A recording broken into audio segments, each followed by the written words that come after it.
The night I finally felt at home in my own house, my phone rang at 9:30, and my mother-in-law's voice came through like a deadline I'd missed. I want to explain what that evening had been before the call, because that part matters. It was a Wednesday in November, the kind that comes to Kingston, Ontario with a low gray sky and the smell of the lake already in the cold. Finn had gone to bed at 8 without a fight, rare enough that I'd stood in his doorway for an extra minute, listening to him settle.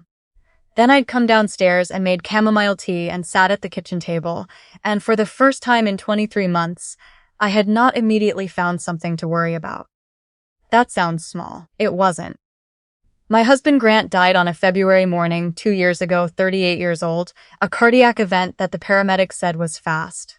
He was putting on his boots to go to the corner store. Finn was 7, in the kitchen eating cereal. I was in the shower. There are details from that morning I don't let myself return to too often, not because they've faded, but because they haven't. What I will say is that by the time I was sitting at that kitchen table in November with my tea, I had spent 23 months keeping this house, keeping Finn, keeping the mortgage paid on a dental hygienist's salary, keeping the grief from becoming the whole weather of our lives. The house was ours. Mine and Grant's on the deed. Mine alone now. The way the probate office had confirmed in a letter so bureaucratically ordinary that I'd cried in the parking lot after picking it up. A 3-bedroom century home on a street lined with oaks, blue shutters we'd painted ourselves the summer before Finn started school. Everything we'd spent 4 years building together, now mine to hold. That November evening, sitting with my tea in the house that smelled like dinner and Finn's hockey bag, and the last of the apple candle I'd been burning since October, I had thought, we're going to be all right. The two of us. We're going to figure this out. Then my phone lit up. My mother-in-law and I had always had a careful relationship. I don't want to be unfair to her here. She loved Grant, and she loves Finn, and grief takes people strange directions. But there had always been, underneath the family dinners and the holiday visits, a quality to her attention that felt more like inventory than affection. She kept track of things, who said what, who failed to call, who made decisions without consulting her. Grant had understood this about her, and had managed it with a kind of practiced patience I'd always admired. I had never quite mastered it myself. She had a key to our house. She'd taken it during Grant's last weeks, when she'd been coming by to sit with him while I worked, and after he died she'd never offered it back and I hadn't wanted to ask for it. That had been a mistake. I understood it now. Her voice on the phone that night was the brisk, settled voice of someone reading off a list of decisions already made. She said she'd been thinking, and she'd been talking to Grant's Uncle Morris, and they had agreed. She was going to come stay. Help with Finn. She'd already made the arrangements. She was driving down from Ottawa on Friday, and she'd be bringing a few things. I asked what she meant by a few things. She said enough for a good long visit. Finn needed family around him. She said I worked too much, and Finn spent too much time in after-school care, and that wasn't what Grant would have wanted for his son. There it was. The phrase she returned to like a compass point, what Grant would have wanted. I told her I appreciated it, but that I'd need some notice before guests arrived. That Finn had his routine, his school schedule, and that we were doing well. She said she wasn't a guest. I let that sit for a moment, then I said that the house was small and that I had to think about what worked for Finn. Her voice shifted then, just slightly, the way a door shifts before it closes. She said that if I was going to make this into something complicated, she'd had a conversation with someone about what her rights were, where Finn was concerned. That a grandmother raising concerns about a child's welfare was taken seriously in this province. She didn't say the word lawyer, she didn't have to. I said very quietly that I understood, that I'd think about it, and I hung up. I sat with the phone on the table in front of me, and I looked at the kitchen.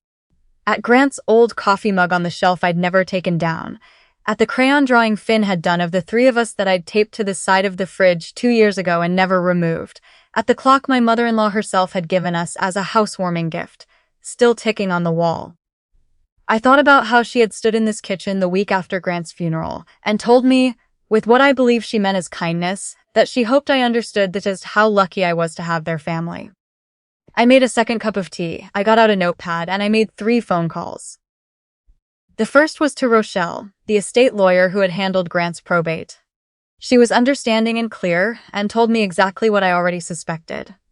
The house had transferred by right of survivorship when Grant died, with no legal claim or interest remaining to anyone else. She would be happy to come in person with the title documents if that would help.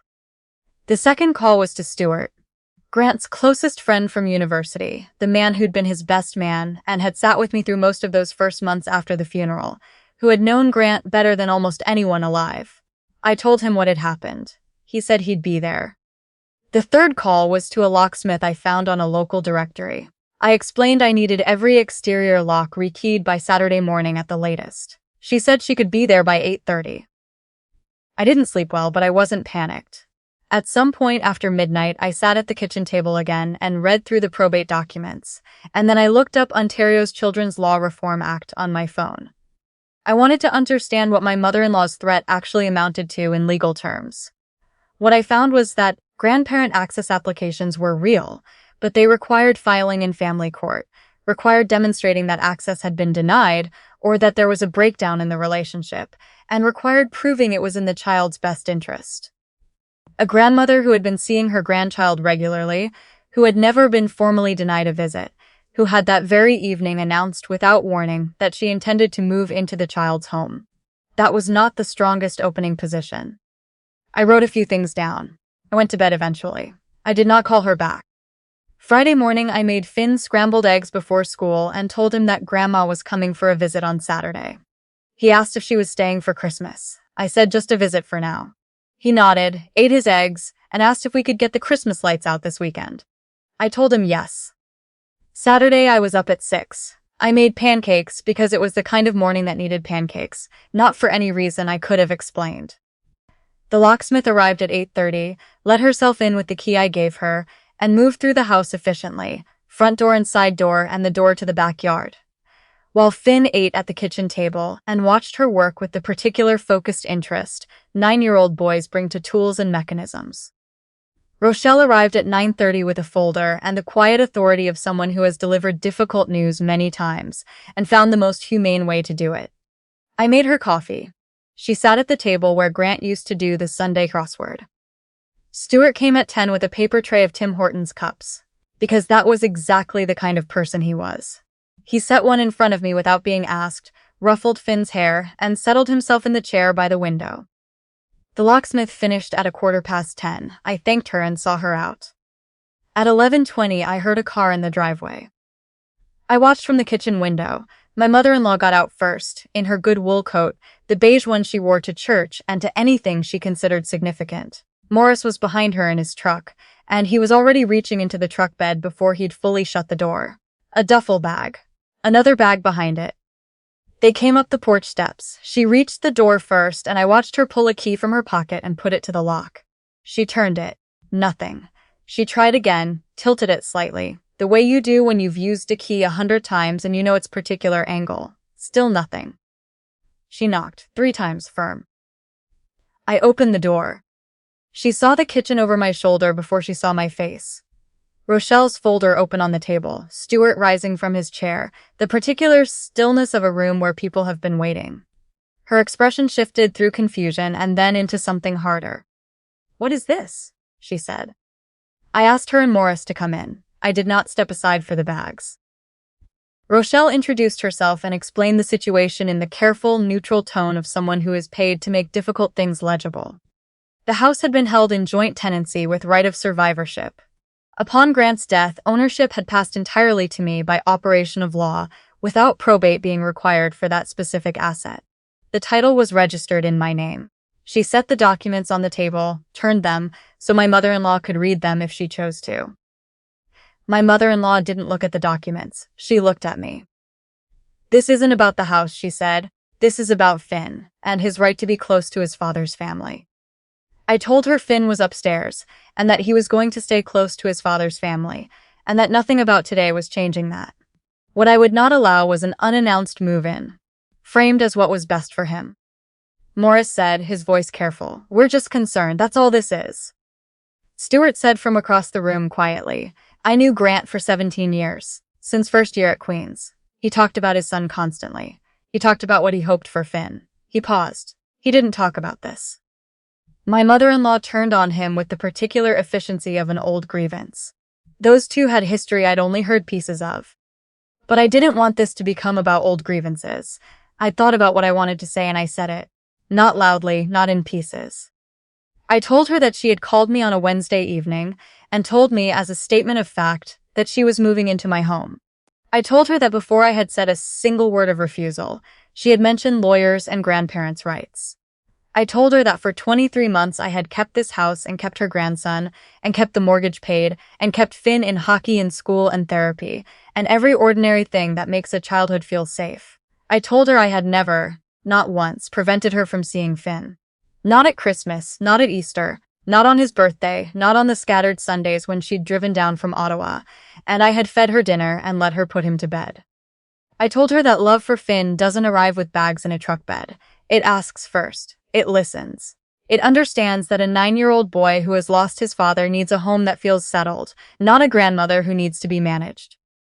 The house was quiet. The clock on the wall ticked. Outside, a car passed on the street. She said, "Grant would be devastated to see what you've done with his family." I had prepared for this too. I'd heard some version of it in my head at midnight, rehearsed my way through it.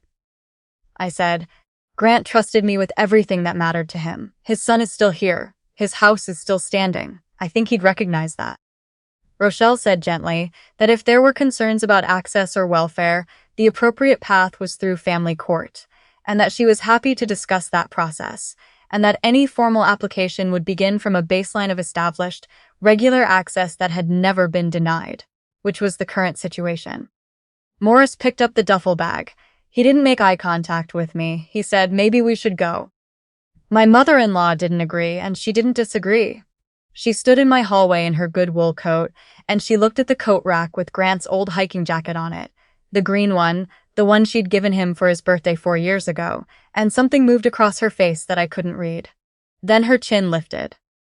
She walked out without saying goodbye. Morris followed, pulling the door shut behind him with the careful quiet of someone who is embarrassed. I stood in the hallway. Rochelle was closing her folder. Stuart had his hands around his coffee cup. And then there were footsteps on the stairs.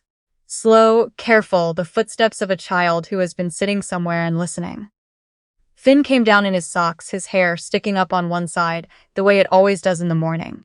He stood on the second-to-last stair and looked at the closed front door and then at me. "Did she leave?" he asked. "She did." "Is she angry?" I thought about it honestly. Probably a bit, yeah. He stepped off the stair and came to stand beside me. He looked at the door for another moment, then looked up. "Did you tell her she can still come for Christmas?" Something in my chest moved sideways. "I will," I said. "We'll figure that out." He seemed satisfied with this. He went to the kitchen and I heard the fridge open, heard him ask Stuart if he wanted more coffee, heard Stuart's surprised, delighted laugh at being addressed so formally by a 9-year-old. I stood in the hallway alone for a minute. I looked at the front door with its new lock, its old brass knocker that Grant had insisted on, and I had thought was excessive. I looked at Finn's hockey bag by the wall, at the growth chart penciled on the inside of the closet doorframe that went back to when Finn was 3, at the small stack of Grant's books on the shelf I still hadn't decided what to do with. The house was quiet, the way houses are quiet when the noise has just left them, and the air is settling back into its shape. Stuart called from the kitchen to ask if I was staying for lunch or what, as though he were the guest, which made me laugh, which I hadn't expected. I pushed off the wall and went to the kitchen. Finn had already gotten out the bread. The November light was thin and pale through the window over the sink, and the clock on the wall was still going, and the apple candle was almost done, but not quite. This house had held a marriage and a death, and 23 months of me learning how to be the only adult in it. It had held Grant's last ordinary morning and Finn's first day of school, and the night I'd sat on the kitchen floor at 2 a.m. and cried so hard I couldn't remember afterward what had started it. It had held all of that, and it was still standing, and so were we. I put the kettle on. I stood at the counter and listened to my son and my dead husband's best friend argue cheerfully about whether grilled cheese counted as a real lunch. Outside, the oaks on the street had gone bare weeks ago, and the sky was the particular flat white of an Ontario November that has more winter still ahead of it. Inside, it was warm.